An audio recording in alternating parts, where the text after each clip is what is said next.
Hello student, आपका मेरे YouTube channel Sanjeev ज्ञान गुरुकुल पर स्वागत है। आज मैं आपको क्लास 10th वास्तविक संख्या का प्रश्न वाली 1.3 का क्वेश्चन नंबर 2 सॉल्व करके समझाऊंगा। इस पर क्वेश्चन को बहुत ही आसान और सरल तरीके से आपको समझाऊंगा, जिससे आप सभी स्टूडेंट आसानी से समझ जाएगा। अगर आपको मेरा वीडियो पर समझाना पसंद आए तो प्लीज़ मेरे वीडियो को लाइक शेयर सब्सक्राइब कर दे और सब्सक्राइब बटन प्रेस कर बेल आइकन पर क्लिक कर दे, ताकि हमारा नोटिफिकेशन आप तक पहुंचता रहे। देखिए, क्वेश्चन नंबर 2 का अगर सिद्ध कीजिए कि 3 + √5 एक अपरिमेय संख्या है। देखिए, इस पर सवाल को सॉल्व करने के सबसे पहले हम परिमेय संख्या है तो इन 3 + 2√5 को हम लोग परिमेय संख्या मान लीजिए। तो यहाँ लिखिएगा माना कि 3 + 2√5 एक परिमेय में संख्या है। ठीक है, मान लीजिए। अब देखिए, परिमेय संख्या क्या होता है। तो देखिए, परिमेय संख्या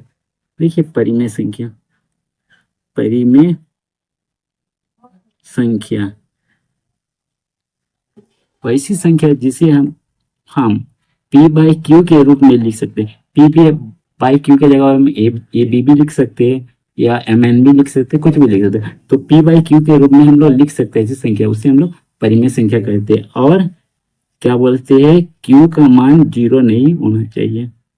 ठीक है, ये जो Q है, मैंने ये जो बट्टे के नीचे Q है, इसका मान 0 नहीं होना चाहिए। जैसे मान लीजिए P/Q है, P की जगह हम P का जगह 1 और 2 लिख सकते हैं परिमेय संख्या। P का जगह हम 3 लिख सकते हैं, Q का जगह 5 लिख सकते हैं परिमेय संख्या। लेकिन 3/0 नहीं लिख सकते, 0 नहीं हो सकता। अगर कहीं मान लीजिए 3 है तो ऑलरेडी नीचे 1 होता है। ठीक है, अगर मान लीजिए यहाँ रूट में 4 है तो √4, तो देखिए √4 है तो इसके बारे में बता रहा हूँ। पहले मैं अपरिमेय संख्या बता रहा हूँ। देखिए, अपरिमेय संख्या ऐसी संख्या जिसे हम P/Q के रूप में नहीं लिख सकते, वैसी संख्या को अपरिमेय कहते हैं। जैसे मान लीजिए √2, √5, √7, जिसका हम लोग रूट से बाहर ना निकालते, वह अपरिमेय संख्या है। लेकिन √4 यहाँ हम लोग नहीं लिख सकते। क्यों नहीं लिख सकते? क्योंकि √4 परिमेय होता है। कैसे? √4 का गुणनखंड करेंगे 2 × 2, तो 2 मिलके रूट से बाहर आ जाएगा। 1 तो 2 आया ना परिमेय। तो जो रूट के में नहीं होता है वो संख्या परिमेय संख्या होता है, और जो रूट के अंदर जितना भी संख्या होगा वो अपरिमेय होगा। और जितना भी बट्टे भिन्न वाला संख्या होता है सब परिमेय कहलाता है। तो हम आशा करता आप समझ गए होंगे। ठीक है, अब देखिए, मान लिया हम लोग परिमेय संख्या तो 3 + √2√5 को हम लोग परिमेय संख्या के लिए बराबर P/Q के रूप में लिख दे रहे हैं। ये परिमेय संख्या में माने से बराबर P/Q लिख दिया। अब यहाँ P/Q को हम लोग किस रूप में लिए? यहाँ P हम लोग Q के लिए, जहाँ P और Q क्या है?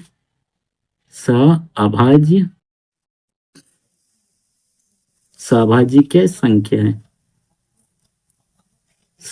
है। और ठीक है, देखिए अब सभाज्य संख्या क्या होता है। तो देखिए, सभाज्य संख्या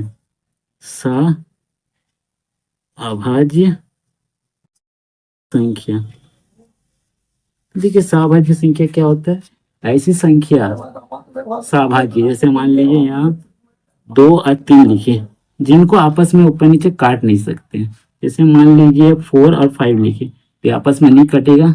ये होता है सभाज्य संख्या, मतलब सबसे छोटी मानक संख्या।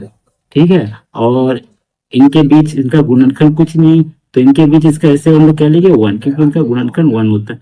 तो 1 1 मिलके ये आपका ऐसे आ जाएगा, कितना? 1। ठीक है, तो इनका गुणनखंड क्या होगा? 1, तो इसीलिए ऐसे 1 हो जाएगा। ठीक है, तो सभाज्य संख्या का ऐसे कितना होता है? 1 है, और इसका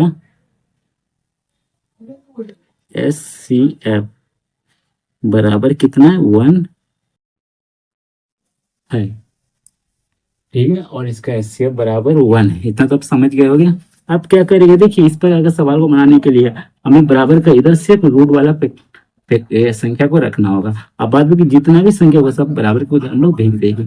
तो ठीक है, क्या करेंगे, तो तो देखिए सबसे पहले हम 2√5 को लिख दे रहे हैं, पी बाई क्यू को भी लिख दे रहे हैं।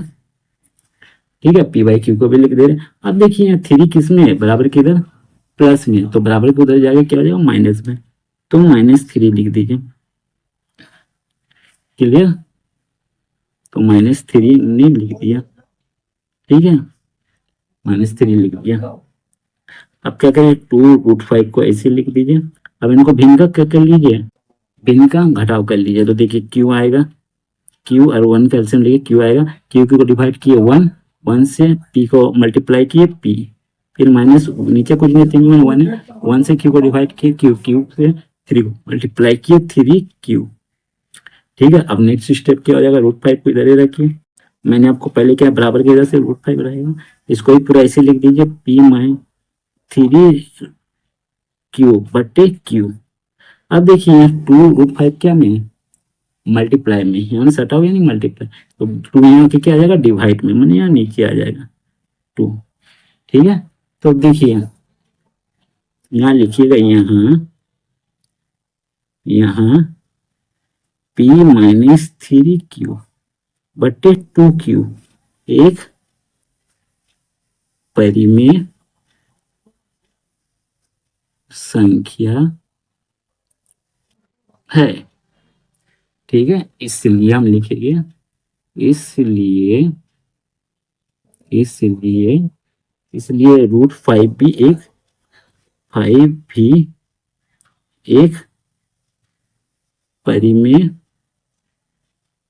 संख्या होगी। पहला लिख देंगे, जानते हैं अब एक परिमेय संख्या है तो ये इसका बराबर है। ठीक है, बराबर लिखा हुआ तो √5 भी एक परिमेय संख्या है। कैसे, जैसे मान लीजिए यहाँ, मान लीजिए 5 है, 5 के लिए हम बराबर 9 लिख दिए, 5 का बराबर 9 है तो 9 के बराबर 5 होगा, तो एक दूसरे के बराबर लिखा हुआ है, यानी 5 के बदले हम 9 लिख सकते हैं, 9 के बदले 5, इसीलिए एक परिमेय संख्या होगा। ठीक है, परंतु हम जानते हैं कि √5 एक क्या होता है, एक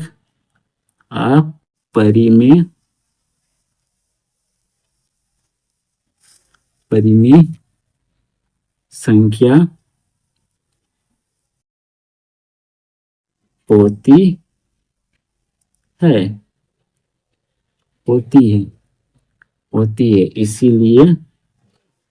इसीलिए आप तो जानते हो कि 5 एक परिमेय संख्या होती है, हम लोग सब जानते हैं। अभी हमने आपको पहले बताया परिमेय संख्या के बारे में, इसलिए हमारी मान्यता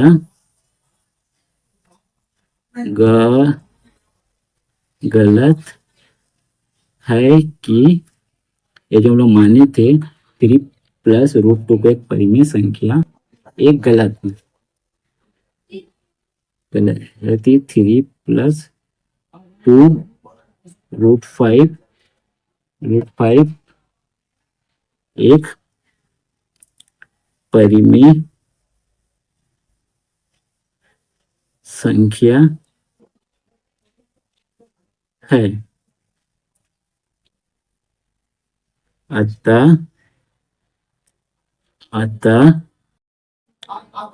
3 + 2 √5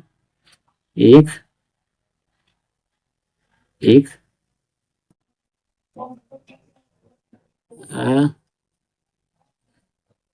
अपरिमेय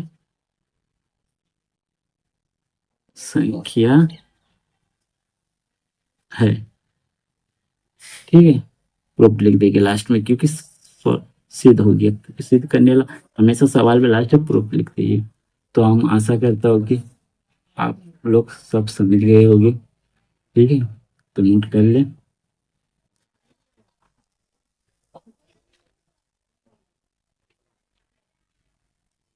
अगर आप सभी को हमारा वीडियो पसंद आए तो प्लीज हमारे वीडियो को लाइक शेयर सब्सक्राइब कर दे और बेल आइकन पर क्लिक कर दे, ताकि हमारा नोटिफिकेशन आप सभी तक पहुंचता रहे। धन्यवाद।